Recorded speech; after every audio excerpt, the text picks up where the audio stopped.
Welcome to Chicago, everyone.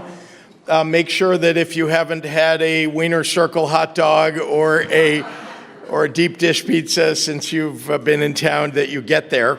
It isn't the only thing that we have in Chicago, but it's maybe the most famous thing these days. So I want to say just about one, especially in these uncertain and turbulent times that we live in. Your very strong and compassionate leadership is so much needed among this caucus, of course, but among state legislatures in general. And many of you represent exactly that kind of leadership. The people of Connecticut really are very lucky to have you as their deputy speaker. And one more round of applause for Juan. Thank you. My remarks are not long, but I just wanted to preface our conversation that Jocelyn, the Madam Speaker, and I are going to have shortly by saying that, all of you serve an important function. We live in a moment when state legislatures really are in leadership in this country. Because there is so much contention going on in Washington, D.C., the American people really do need state government more than ever before. Despite all of the challenges coming from Washington, our constituents are looking to all of you and to all of us as governors, as state legislators, to deliver the certainty and the livability and the stability that they deserve in their lives, as challenging as that is in this moment.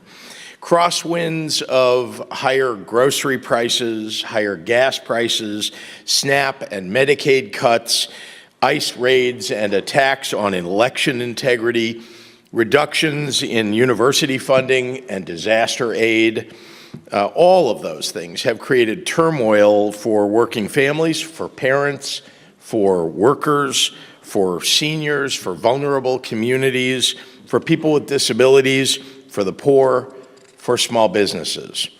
And we all know that politics have played no small role in the federal cuts that our states are enduring.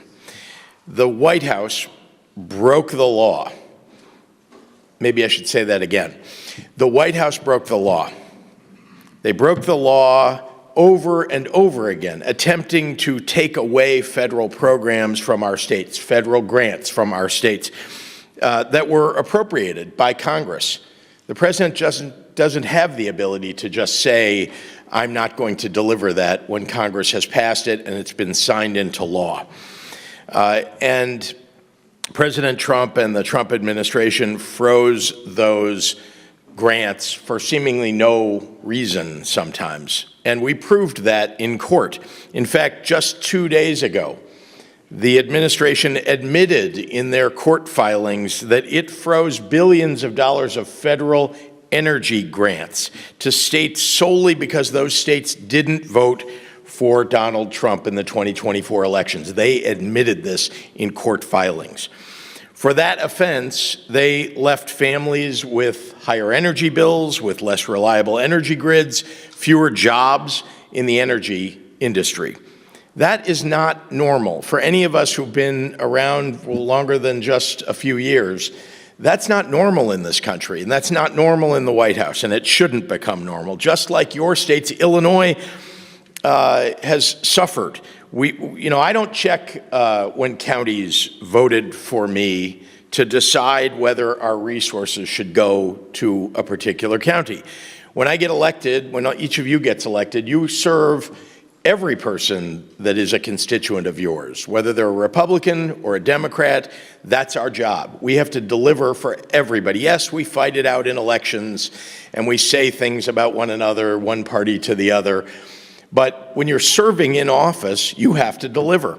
And it's my view that that's not what's been happening in Washington. It's not just my view. It's pretty obvious, I think, to everybody that our job, of course, is to meet the needs of people, to strengthen their infrastructure, to improve their schools, to make sure that we're delivering for people who need it most. Grudges and whims and angry partisanship shouldn't dictate resource allocation. Leadership in service of the public means always, always, always putting the well-being and the needs of our states and our residents first. Right now, it's on all of us in state government, all of you in state legislatures, all of the governors across the country to model that for the rest of the nation. So I want to thank you for inviting me to be part of this day with you and to be with you at the caucus meetings that you're having and for this fireside chat. And I look forward to the conversation. Thank you very much.